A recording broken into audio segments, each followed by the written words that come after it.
근데 저는 조금 이 워라밸의 개념을 좀 다르게 정의하고 싶어요. 내가 주 40시간을 일하고 주 40시간을 뭐 쉰다. 이게 워라밸이 아니라 주 70시간을 일하더라도 내가 쉬는 동안에 완전히 일에서 벗어나서 재충전의 시간을 가질 수 있다고 하면은 그게 워라밸이 아닌가 싶어요. 자, 박사님이 굉장히 많은 대학을 나오셨고, 그리고 LG, 삼성, 그리고 애플 같은 이제 글로벌 기업에서 일을 하셔서 전반적으로 좀 자기 개발 관련해서 좀 여쭤보려고 하는데, 지금 실리콘밸리에서 일하고 계시잖아요. 아, 네, 맞습니다. 네, 세계 최고 인재분들에게서 배운 일 잘하는 방법 뭘 것 같으세요? 제가 이런 얘기를 하는 게 조금 좀 섣부른 감이 있는 것 같은데요. 일단 우선순위를 정말 잘 쳐내는 게 중요한 것 같아요. 워낙에 하는 일이 많잖아요. 김 작가님 같은 경우에도 하는 일이 많으시고, 그 다음에 저 같은 경우에도 이제 항상 하는 일이 가득 차 있거든요. 보통 이제 베이에리아에서는 뭐 플레이트에 too much, 쟁반에 너무 많은 게 있다, 이렇게 얘기하는데, 그 중에서도 이제 우선순위, 어떤 게 중요하고 그 다음에 중요하지 않은 건 과감하게 쳐내는데, 중요하지 않은 건 이제 과감하게 다른 사람한테 위탁하는 것도 중요한 방법인 것 같아요. 창의적인 일과 단순 작업으로 많이 나눌 수가 있잖아요. 그렇죠. 첫 번째 단계로서는 창의적인 작업을 분류를 하고, 그리고 나서 이제 잠깐 시간이 날 때 뭐 단순 작업을 한다든지, 아니면은 그 예열 시간이 필요한 창의적인 작업을 할 때 미리 그 예열 시간 동안 단순 작업을 하는 거죠. 그래서 단순 작업을 끝내놓고 그러면서 창의적인 업무에 대한 예열 시간을 갖는 거라고 생각합니다. 근데 이제 창의적인 일 같은 경우에는 특히 뭐 김 작가님 같은 경우에도 책을 쓰시면서 글을 많이 집필하시잖아요. 그럼 글을 집필할 때는 항상 그 생각의 단위만큼 끝내놓고, 그래야지 이제 다음번에 다시 이어서 쓸 때 예열 시간이 발생하지 않고 좀 더 시간을 효율적으로 쓸 수 있잖아요. 그래서 몰입할 수 있는 시간을 충분히 확보하는 게 4단계인 것 같아요. 그래서 이거는 우선순위에 관련된 얘기고, 일단 커뮤니케이션 능력이 정말 중요한 것 같습니다. 내가 실력이 뛰어나더라도 다른 사람을 설득하지 못하고, 그리고 나서 여러 사람의 의견을 합의를 도출하지 못하면 정말 일하기 힘들어지는 것 같아요. 왜냐하면 혼자 할 수 있는 일은 아무것도 없으니까요. 거의 대부분. 옛날에는 실력을 키우기 위해서 노력을 많이 했다고 하면은, 요즘에는 어떻게 하면 간결한 커뮤니케이션 능력을 기르고 간결한 딜리버리를 하고 그 사람을 주변의 사람들과 어떻게 하면 빠르게 합의를 도출해낼 수 있는지, 거기에 대해서 저도 이제 노력을 많이 하고 있습니다. 아무래도 실력은 기본인 거겠죠? 그렇겠죠. 실력이 안 되는데 지금 뭐 커뮤니케이션 이런 것들을 먼저 키우는 거는 또 순서상 잘못된 거겠죠. 아까 말씀하신 우선순위랑 연결해서 질문 드린다면, 우선순위로 치면 일단 실력을 먼저 키우고 커뮤니케이션을 너무 등한시하지 마라. 일단 저도 그렇게 생각하고 있고요. 커뮤니케이션의 영향에 대해서 요즘에 저도 많이 깨닫고, 그리고 커뮤니케이션을 잘하기 위해서 많은 노력을 드리고 있습니다. 아무래도 특히 실리콘밸리나 뭐 이런 미국 글로벌 기업에 일하고 있는 한국 분들이 실력이 뛰어난 분들이 많은데, 한국 분들이 특히 또 커뮤니케이션이 좀 부족한 경우분들이 많다면서요. 예를 들면 겸손화 하려고 하는 그런 것들이 있는데, 미국이나 이런 데서는 자기의 성과나 이런 걸 잘 PR하는 것도, 적절하게 하는 것도 되게 중요하다고 하던데, 그런 것도 좀 연결된 걸까요? 성과를 PR하는 게 굉장히 중요하죠. 그거보다 더 중요한 것 같은 경우에는 제가 한국 사람들 굉장히 강점이 있다고 생각하는 게 겸손에서 나오는 자신감? 그게 좀 더 효율적인 커뮤니케이션 하는데 더 좋은 것 같아요. 그리고 조금 더 첨언을 하면은, 결국에는 말하기는 청자 중심의 말하기잖아요. 청자를 고려해서 그 청자의 뉘앙스에 맞는 그런 말하기를 해야 되는데, 그러려면 뭐 사람도 많이 알아야 되고, 저 같은 경우는 네이티브 스피커가 아니지만 뭐 영어가 뭐 그렇게 엄청나게 중요하지도 않은 것 같아요. 하고자 하는 말을 간결하게 핵심을 짚어서 상대방에 맞춰서 얘기하되 그 사람을 설득하고, 그리고 이제 합의를 도출해내면 커뮤니케이션의 문제는 어느 정도 극복되지 않을까 저는 스스로 생각하고 있습니다. 자, 근데 책에 보면 또 실리콘밸리식 성장에 두 가지 유형이 있다고요? 뭐예요, 그게? 거창하게 이야기는 했지만 뭐 사실 실리콘밸리에만 있는 건 아니고, 이건 어디서든지 저는 두 가지 유형이 있다고 생각하는데요. 첫 번째는 기존의 소셜 레더를 차근차근 올라가는 거죠. 소셜 레더를 올라간다는 거는 한 기업에서 꾸준히 뭐 직위가 올라간다든지 거기서 오너십이 더 생기고, 그 다음에 연봉이 상승하고, 그런 거를 이제 우리가 커리어적 성장이라 부르죠. 그리고 이제 오래 있다 보면은 그 사람을 통하지 않으면은 할 수 없는 일들이 생겨나잖아요. 그래서 그 사람이 약간 고루 퍼슨처럼 되는 겁니다. 그리고 두 번째로는 이제 이직을 통한 방법이 있겠죠. 직위를 올려가지고 이직을 할 수도 있고, 연봉을 올려서 이직을 할 수도 있고, 아니면 좀 더 재밌는 거, 정말 자신의 비전에 맞는 걸 찾아서 커리어적 성장을 이직을 통해서 도모하는 분들이 있잖아요. 근데 이제 마지막으로 다른 유형 같은 경우에는 아예 소셜 레더는 싫어. 기존의 시스템은 싫어. 그래서 내가 내 판을 짜겠다. 그래서 요즘에 뭐 프리랜싱, 1인 기업, 아니면 뭐 거창하게는 좀 스타트업을 파운딩 한다든지,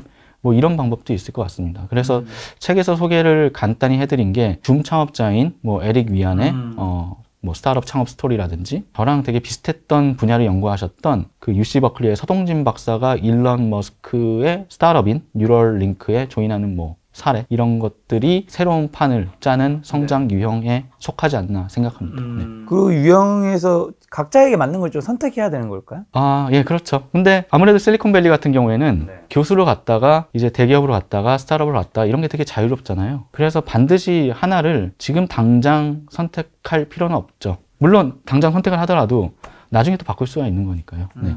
대부분의 사람들은 선택이 어려운 문제긴 하지만 직감적으로 자기가 무엇을 하고 싶은지는 알 수 있는 것 같아요. 그래서 내면을 잘 들여다보면 내가 무엇을 하고 싶고 하지만 내가 하고 싶다고 해가지고 그걸 하면 안 되잖아요. 여건이 갖춰진 상태에서 그걸 실행하는 것도 하나의 방법인데 그러기 위해서 이제 뭐 플랜 A, B, C, 플랜 B 전략을 쓰는 것도 좋은 방법인 것 같습니다. 네. 자, 한국, 미국, 일본 세 개국에서 나라마다 일하는 방식도 좀 다를 것 같은데 경험해 보셨으면 어떤 특징이 있을까요? 이거를 제가 딱 이렇다 하고 뭐 한미일은 딱 이런 식으로 일한다 딱 정의를 내기는 어려울 것 같고요. 한국에서는 어디서 일하셨죠? 한국에서는 제가 삼성전자에서 일했습니다. LG전자하고 서울대학병원의 연구원으로 잠시 있었습니다. 네. 일본에서는요? 일본에서는 제가 직접적으로 기업에서 일한 적은 없고요. 이제 오사카 대학을 다녔고 그 다음에 석사 때 동경대학교에서 연구를 하면서 르네사스 테크놀로지라는 데랑 공동 연구를 했고 그 다음 뭐 아사히 카세기의 업무 방식을 간접적으로 경험을 했고 그리고 노무라 증권에서 데일리 인턴 같은 게 있어요. 뭐 그런 것도 좀 경험을 했었습니다. 미국에서는 이제 애플일 거고. 미국에서는 네, 거의 애플이죠. 자, 뭐가 다른가요?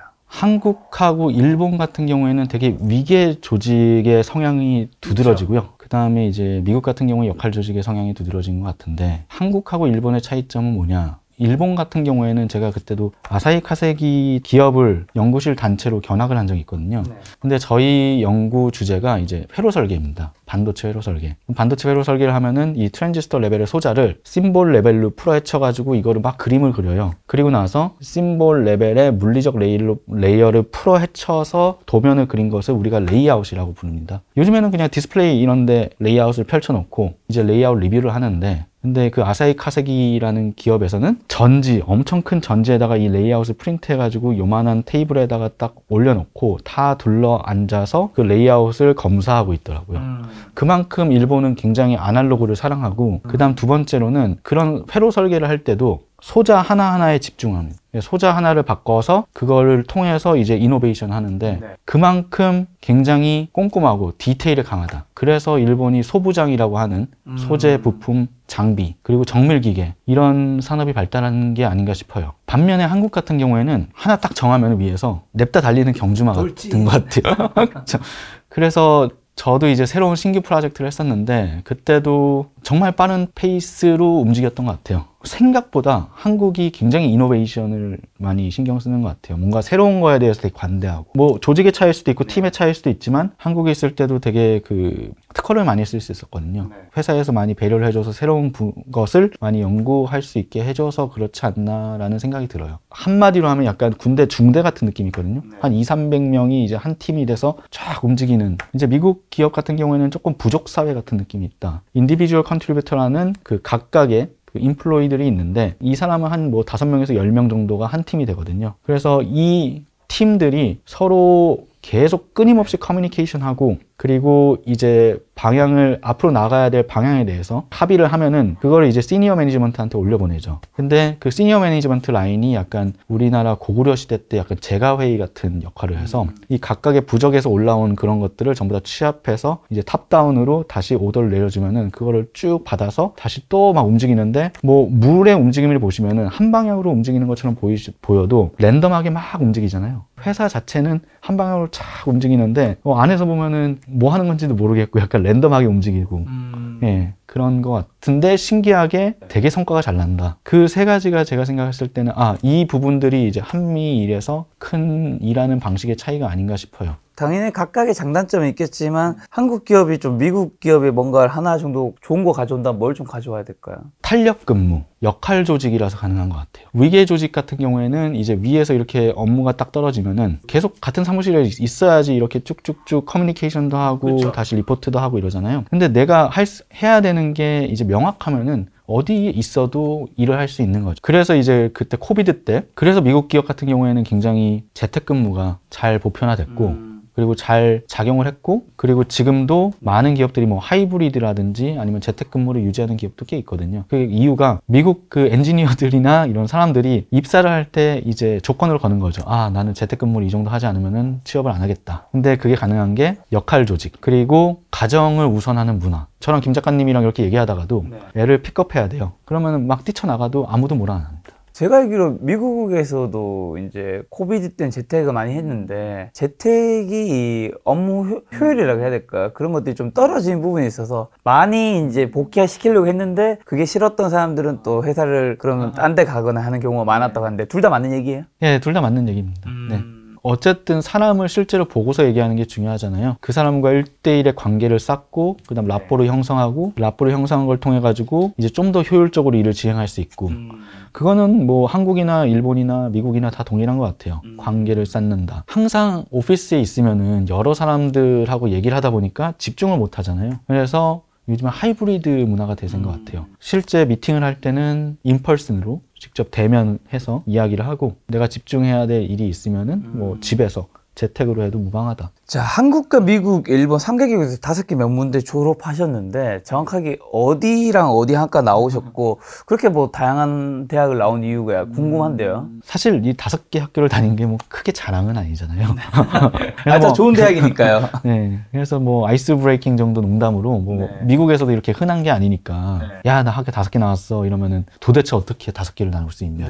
사실 졸업을 5개나 한 건 절대 아니죠. 네. 학부를 이제 서울대 나오고 학부 석사를 서울대 네. 무슨 과였나요? 그때 전기공학부였습니다. 네. 네. 석사를 동경대를 입학을 했었죠. 그리고 박사를 조지아텍이라는 조지아 공대 애틀란타에 있는 그리고 중간에 교환학생을 이제 오사카 대학을 갔었고 그리고 박사 후 연구원으로 이제 스탠포드에서 2년 동안 재직을 했었던 거예요. 예. 사실 교수를 목표로 하고 있었으니까 마일스톤으로 설정을 해서 그러니까 만약 교수까지 갔다고 하면은 6개를 다니지 않았을까 이렇게 싱거운 농담을 건네기도 합니다.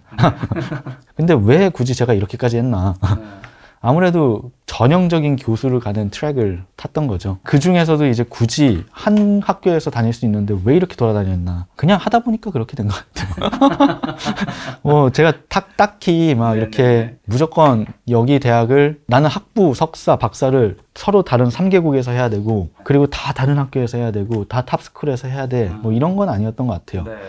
목표가 당시에는 이제 엔지니어고 리서처니까 저만의 이노베이션을 가지고 사람들의 삶을 편리하게 해주는 데 컨트리뷰션 하자, 공헌을 하자. 그게 목표인데 거기에 마일스톤으로 교수라는 직업을 설정을 했었거든요. 그러면 이제 교수가 되기 위해서는 박사가 반드시 필요하고 그리고 요즘에는 포닥, 박사 후 연구원의 경력도 굉장히 중요해서 한 2년에서 3년 정도가 요구됩니다. 그래서 이거는 당연히 해야 되는 건데 이거를 어떻게 하다 보니까 이렇게 많은 데서 했냐. 일단 가보니까 새로운 길이 보였고 그때 또다시 다른 마일스톤을 설정해서 그 마일스톤을 향했고 또 그 마일스톤에 도달하니까 또 새로운 길이 열렸고 쭉쭉 가다 보니까 이렇게 된 거죠. 가다 보니까 근데 왜 교수를 안 하시고 애플에 있으세요? 그것도 가다 보니까 자, 그럼 5개 명문대에서 공부하고 한국, 미국, 일본 3개국의 이제 대기업에서 일하면서 100번 이상 원서를 쓰고 30번 이상 면접 보셨다고 하는데 이런 면접 합격률 높이는 방법 같은 것도 있나요? 저는 일단 중요한 면접은 가장 나중에 봅니다. 그리고 이제 면접관에 대해서 사전 조사를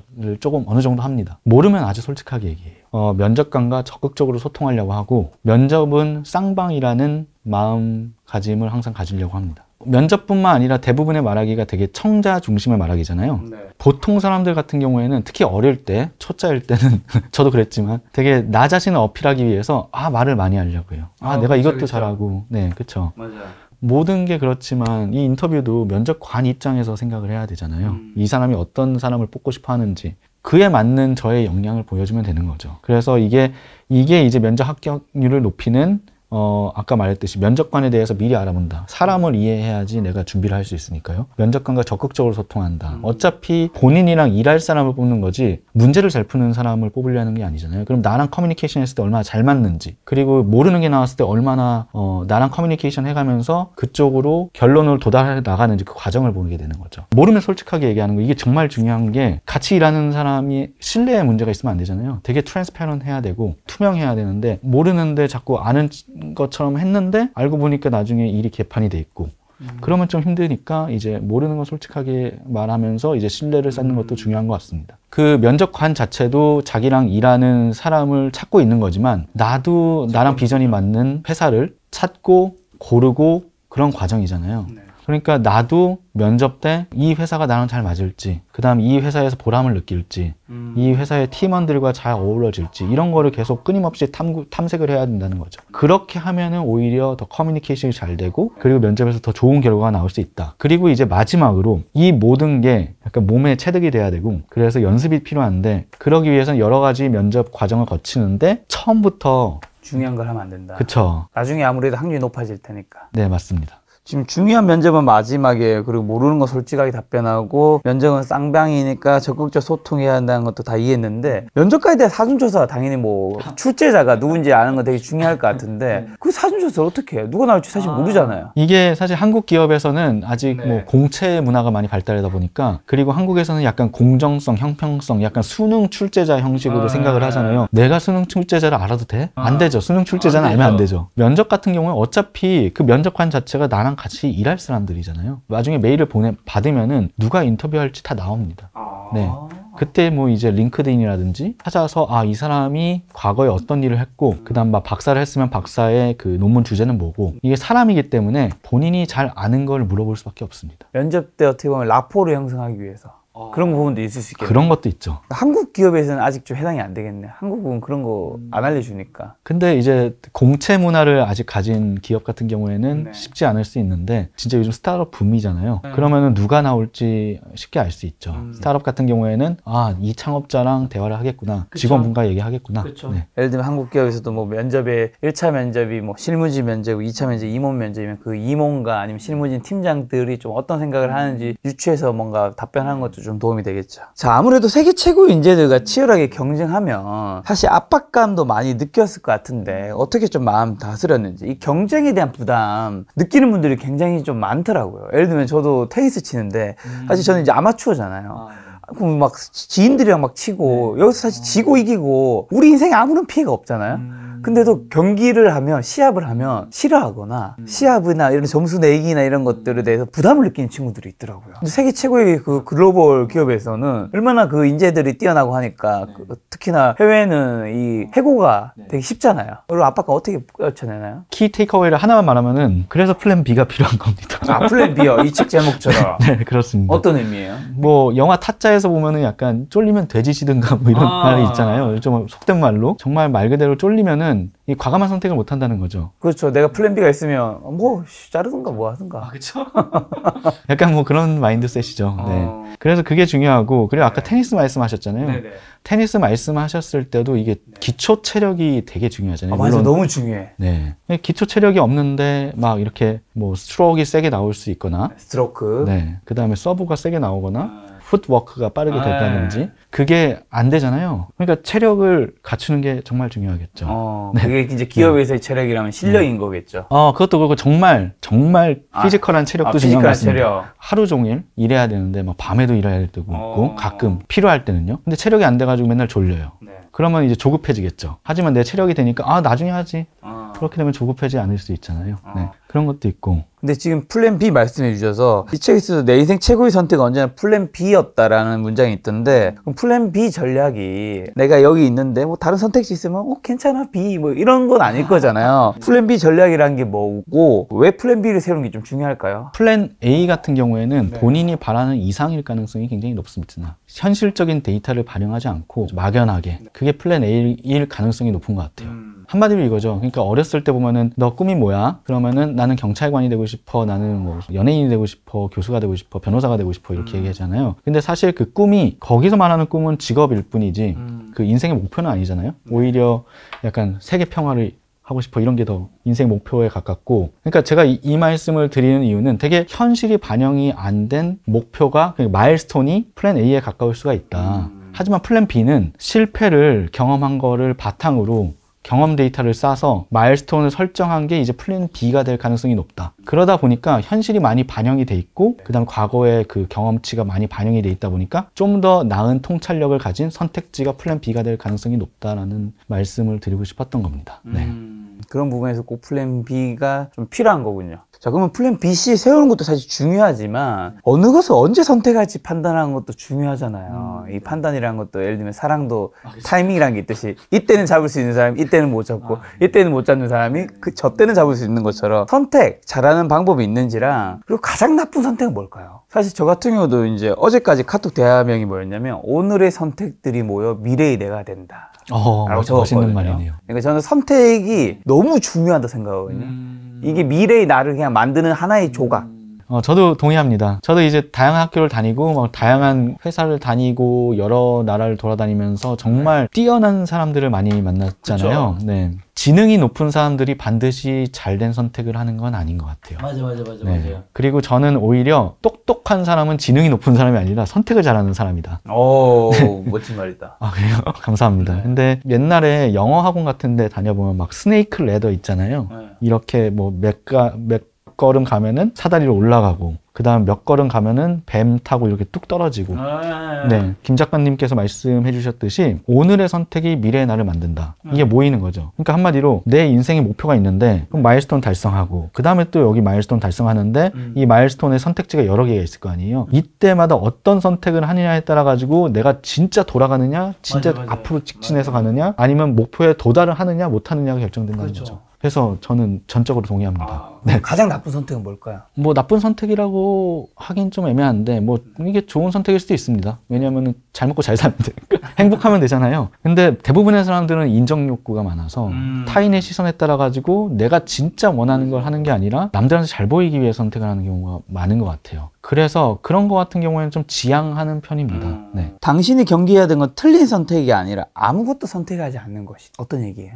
선택을 했을 때 그게 성공을 하면은 저의 간판이 된다고 생각합니다. 성공을 하면은 이제 이력서에 한 줄을 딱 채워지면서 그 간판이 많이 생기면 좋은 게 뭐냐, 화려한 스펙이 뭐 필요하다 이렇게 생각은 안 하거든요. 정말 쓰잘데없는 거라고 생각을 하는데 그럼에도 불구하고 그런 스펙들이 모여서 뭐가 좋냐, 나를 증명하는 코스트가 낮아진다. 어디 특히 들어갈 때 보면은 나를 굳이 설명할 필요가 없는 거죠. 그렇죠. 뭐 학교, 뭐 내가 다니는 직장이 나의 노력과 나의 실력을 어느 정도는 보여주는 거죠. 그런데 이제 들어가면은 뭐 사실 똑같은 다 삼성전자 직원인 거고 아니면 애플 직원인 거고 그때부터 이제 얼마나 회사에 기여를 하느냐, 그게 더 중요하잖아요. 선택해서 성공한 거는 나의 간판이 되는 거고 선택을 했는데 실패를 했다, 그거는 이제 경험 데이터가 되는 거죠.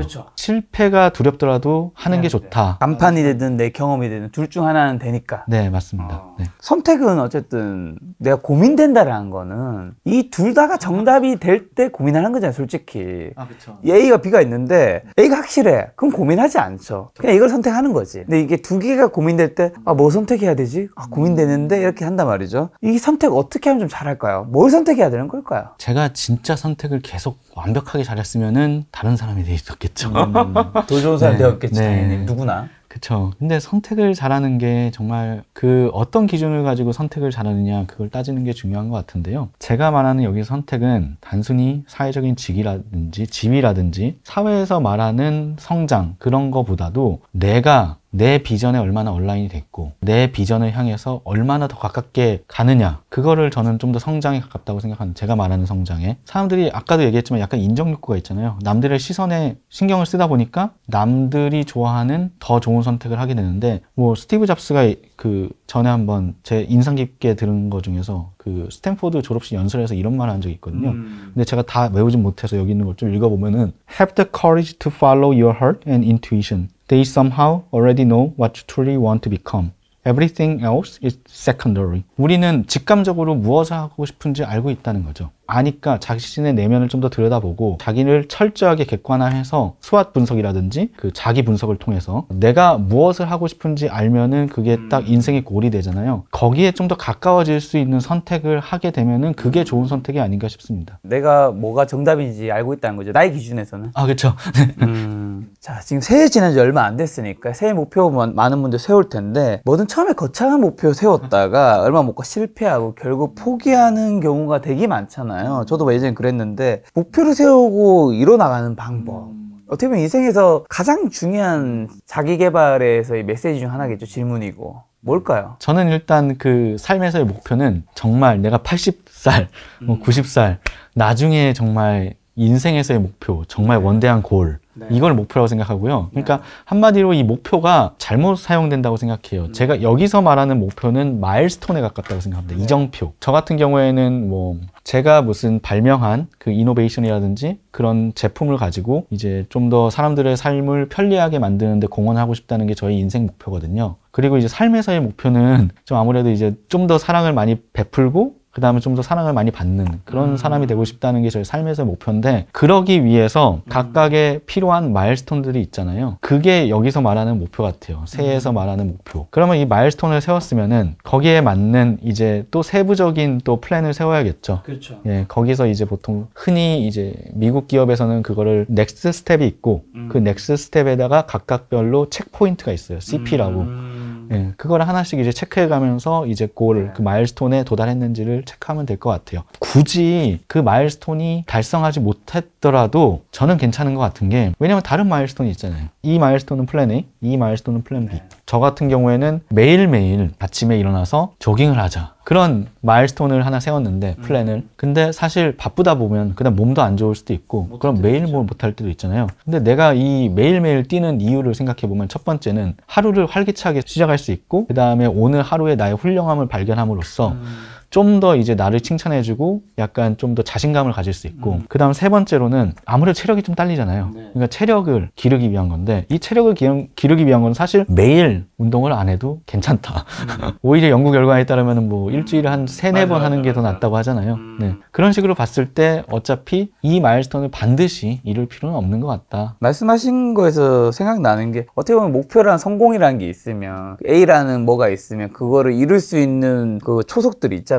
뭐 한 5개, 뭐 저는 구성 원자라고 생각하는데, 이 5가지, 10가지를 있을 텐데, 그 10가지란 5가지를 잘 찾는 사람들이 있단 말이죠. 그리고 그 10가지 잘 찾고 또 이 목표를 이루고 싶다면 사실은 내가 시간이 일로 가야 되는 거잖아요. 아까 처음에 말씀해 주신 우선순위에서 여기에 있는 것들을 앞에 두고 나머지 중요하지 않은 목표들을 하단에 둬야 되는데, 제가 살아보니까 많은 사람들이 내 목표는 이쪽인데 내 인생의 하루의 우선순위는 여기에 없는 거죠. 그리고 두 번째로 내가 이걸 이루고 싶은데 이걸 이루기 위해서는 뭐 10가지 정도의 구성 원자가 있는데 이걸 모르고 있으니까 약간 헛된 노력을 해서 일로 못 가는 부분도 저는 좀 있다는 생각이 들어요. 네, 되게 좋은 말씀이신 것 같아요. 네, 저도 동의합니다.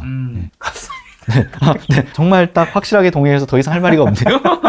자, 그리고 성장하되 애쓰다 보면 중간중간 자신의 부족한 모습에 실망하거나 자책하거나 하잖아요. 사실 저도 유튜브 지금 거의 이제 200만인데, 이렇게 하면 뭐 제가 처음부터 엄청 잘 됐을 줄 알았는데, 초기에 뭐 1년 2개월 동안은 구독자가 10만 명도 안 됐거든요. 그때 막 저보다 잘 나가는 채널들이랑 비교하면서 스스로 자책하고 내가 뭐가 부족한 걸까 막 자격지심도 있고 그랬었는데, 자신을 비난하지 않고 독려하며 진짜 성장해 나가는 방법은 뭘까요? 오늘의 훌륭함을 발견하는 게 되게 필요하다고 생각하거든요. 그 인생에서 내가 항상 성공할 수 있는 건 아니잖아요. 성공하는 그 이벤트들이 365일 매일 발생하는 게 아니잖아요. 그렇죠. 어떨 때는 또 실패도 하고, 맞아. 그 성공하는 이벤트 같은 경우에는 뭐 365일이 있으면 그 중에 뭐 1번, 2번? 그러면은 나한테 끊임없는 모티베이션, 동기부여를 해줄 게 필요한데, 그 중에 하나가 오늘의 훌륭함을 발견하는 거라고 생각합니다. 이거는 사실 뭐 제가 말한 건 아니고, 저랑 같이 뭐 얘기하다가 어떤 한 친구가 오늘의 훌륭함을 발견하는 게 정말 중요하지 않겠냐. 이거 약간 한국식으로 하면 감사일기 같기도 하고요.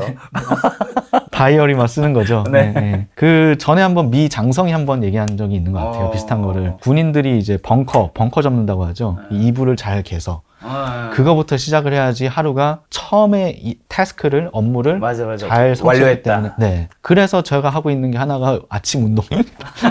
잘 안 되지만. 네. 그리고 이제 두 번째로는 사람이 대부분 거의 시스템에 있잖아요. 저는 기업에 다니면 그 기업이라는 시스템에 있고, 근데 만약에 제가 실수를 해가지고 뭔가 기업이 휘청거려요. 그러면은 사실 이 기업의 시스템에 잘못이 있는 거죠.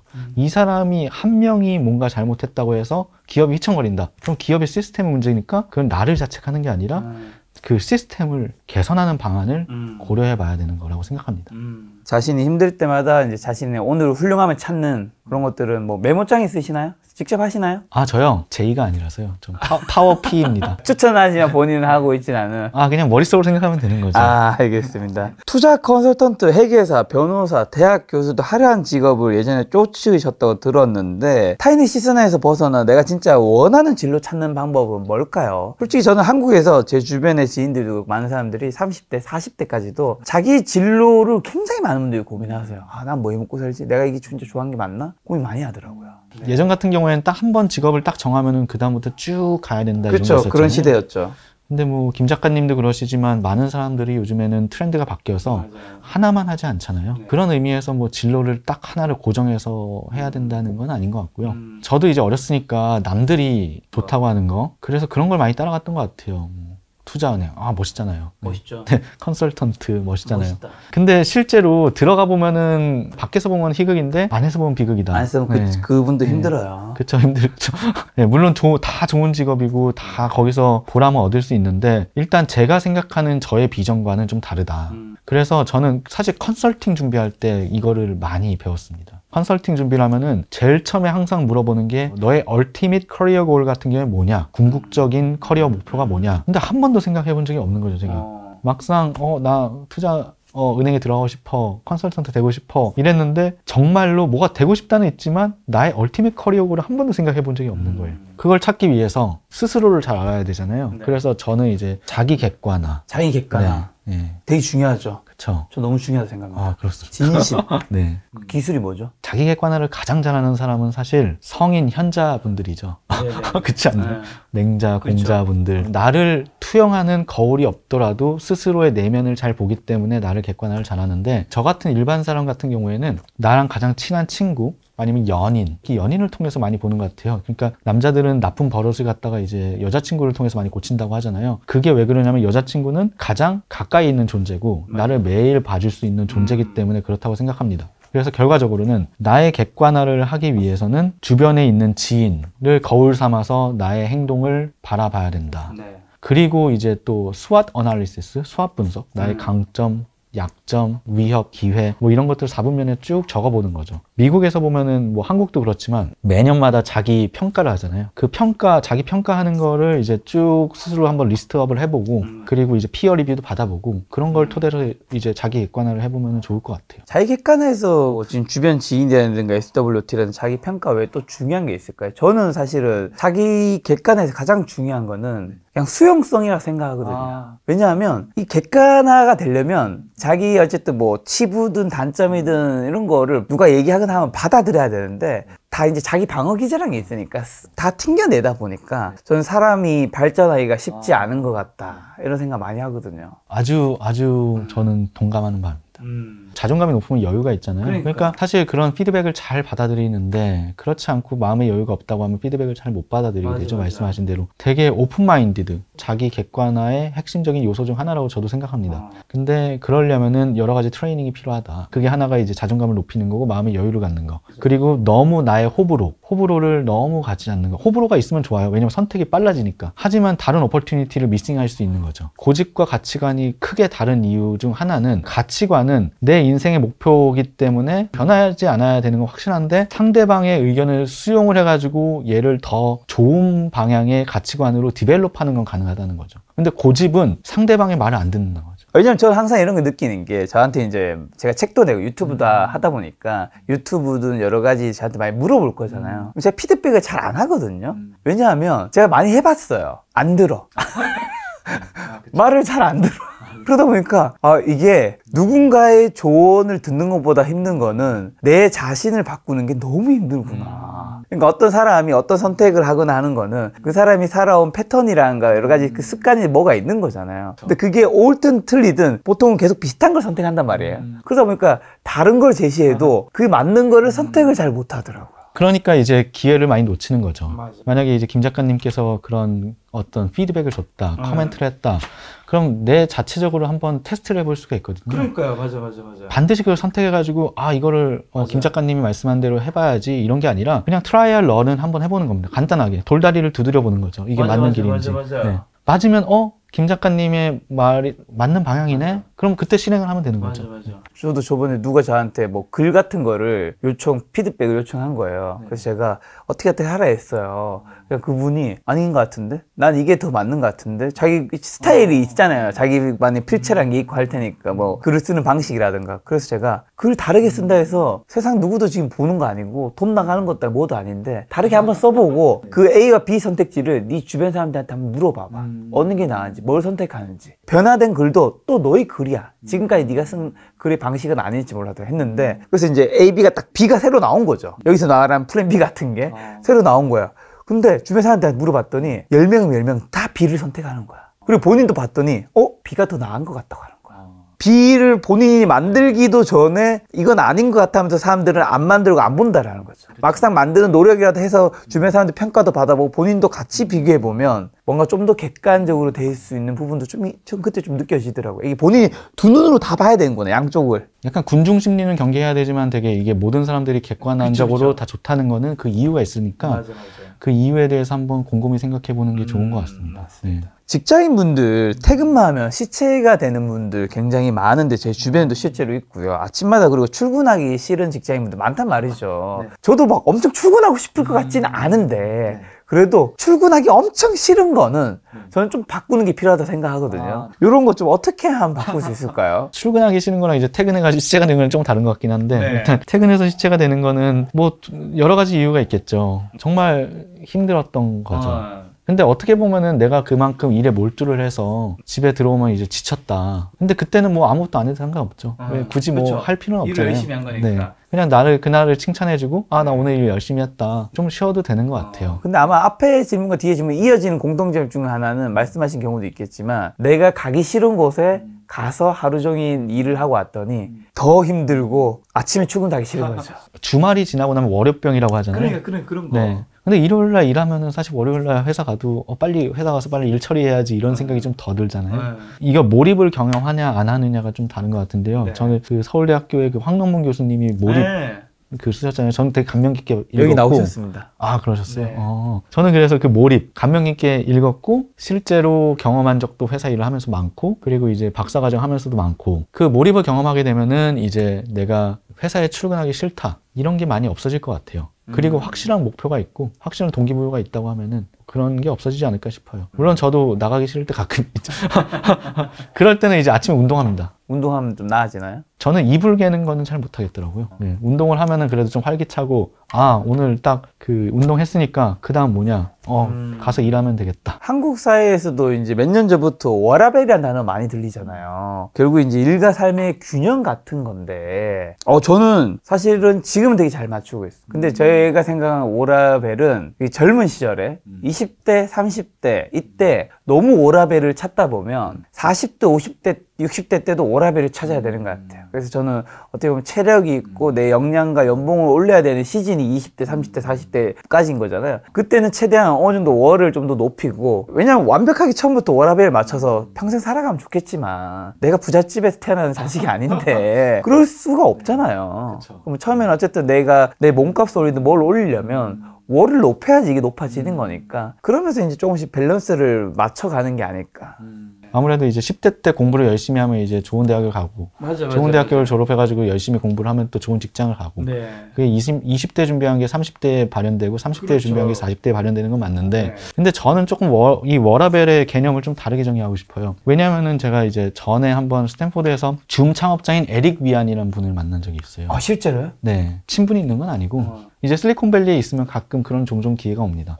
네. 그래서 이제 그런 대단하신 분도 가까이에서 볼 수 있는 기회가 많다는 점에서 이제 실리콘밸리가 아주 좋은 곳이 아닌가 싶은데 그분이 그런 말을 한 적이 있으세요. 일이 삶이고 삶이 일이다. 가족이랑 있을 시간보다 오히려 더 있는 게 직장이잖아요. 근데 그 직장에서 만족하지 못하면은 불행하죠. 불행하죠. 그러니까 일도 어떻게 보면 삶이죠. 네, 삶이 불행한 거죠. 일이 잘 안 되면은. 결국에 내가 주 40시간을 일하고 그 다음에 나머지 뭐 주 40시간을 뭐 쉰다. 이게 워라밸이 아니라 주 70시간을 일하더라도 내가 쉬는 동안에 완전히 일에서 벗어나서 재충전의 시간을 가질 수 있다고 하면은 그게 워라밸이 아닌가 싶어요. 40시간을 일했는데 계속 나머지 40시간 동안 나 일 스트레스 받고 이러면은 그 워라밸이 나쁜 거죠. 그리고 이제 또 에릭 위안 이분이 한마디 한 게 일과 가족 중에서 상충한다면은 어떤 걸 선택하는 거냐? 당연히 가족이라고 얘기하더라고요. 그렇게 일을 빡세게 하시는 분도. 그게 이제 결국에는 행복하려고 사는 건데 업무도 행복하려고 하는 거고, 근데 그 행복을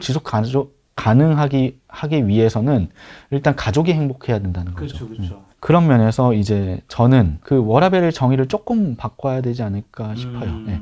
일과 삶을 이런 게 너무 구분하는 게 아니라 어떻게 그 일 또한 그렇게 되려면 사실은 자기가 좀 좋아하거나 잘하는 영역의 일이어야 되겠네요. 네. 자기가 하고 싶은 일이어야 되겠네. 아, 그렇죠.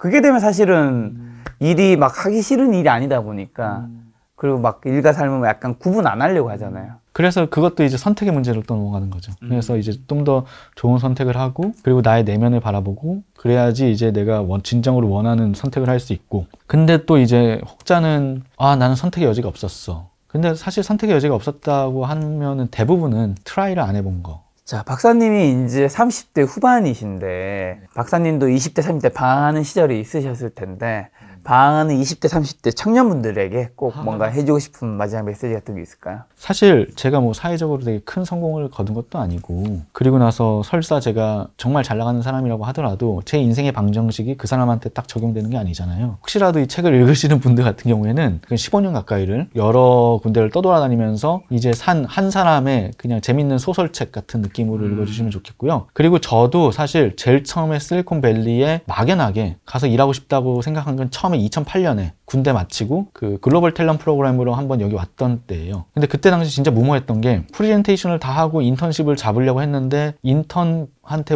워킹 비자가 안 나오는 거였죠. 워킹 비자가 안 나오는데 방학 다 바쳐가면서 되게 삽질한 거죠, 한마디로. 그게 2008년입니다. 그러니까 한마디로 그게 2008년인데 막연하게 이렇게 꿈을 꿨는데 내가 포기하지 않으면 언젠가 된다는 게 제 생각입니다. 저는 박사를 간 것도 포닥을 간 것도 그냥 포기하지 않고 그냥 끈을 잡고 반드시 서두르지 않고 언젠가는 갈 수 있다는 생각으로 그냥 포기하지 않았더니 그쪽에 도달한 거였거든요. 지금 조급해하지 말고 정말 하고 싶은 게 있으면은 그 끈을 꾸준히 잡고 꾸준히 마라톤처럼 가다 보면은 언젠가는 거기에 도달할 것 같아요. 제 경험은 그랬습니다. 네. 박사님 마지막 메시지는 어떻게 보면 인생의 내 목표가 뭐 여기가 있다면 나는 이제 플랜 A 가장 빠른 방법으로 선택해서 가고 싶지만 때때로는 플랜 A를 선택 못하고 플랜 B나 C를 선택할 수도 있잖아요. 근데 포기하지만 않고 있다면 어떻게 가도 결국에는 여기에 도착할 수 있다라는 거가 좀 있을까요? 제가 되게 설명을 잘 못했는데 정리전돈을 잘해서 설명해 주시네요. 혹시 맞는 비유인지 모르겠지만 들면은 서울에서 부산까지 얼마 전에 KTX 타고 갔다 왔거든요. 근데 만약에 차를 타고 고속도로를 간다. 보면 이걸 인생에 비유해 보면은 항상 거기서 고속도로가 뚫려 있지 않고 고속도로가 막혀가지고 국도로 빠지는 경우가 있잖아요. 이쪽으로 빠졌다가 다른 국도를 또 타야 되는데 그거는 또 그쪽 분기점까지 가봐야지 다른 길이 보인다는 거죠. 그래도 결국에 이렇게 국도로 돌아가더라도 부산까지만 가면 된다. 부산까지 가는 법은 국도도 있고 고속도로도 있고 기차도 있고 비행기도 있고 굉장히 많은 방법이 있기 때문에 포기하지 않으면 결국에 부산에는 도착해 있을 것이다. 네, 하지만 여러분 절대 자동차 직접 운전해서 타고 가시지 마시기 바랍니다. 죽는 줄 알았습니다. 거의 한 6시간 걸리더라고요. 박사님이 이번에 출간하신 이제 플랜 B 요 책을 보신다면 여러분들의 그 목표가 올해는 못 이루고 내년에 못 이룰지라도 플랜 B, 플랜 C는 있으니까 언젠가는 포기하지 않는다면 여러분의 도착지에 이 책이 여러분을 안내해 주지 않을까라는 생각 들었습니다. 오늘 만난 교수님은 연평호 박사님이었습니다. 지금까지 여러분 소중한 시간 함께 해주셔서 정말 감사합니다. 오늘도 김 작가였습니다. 고생 많으셨습니다. 네, 감사합니다.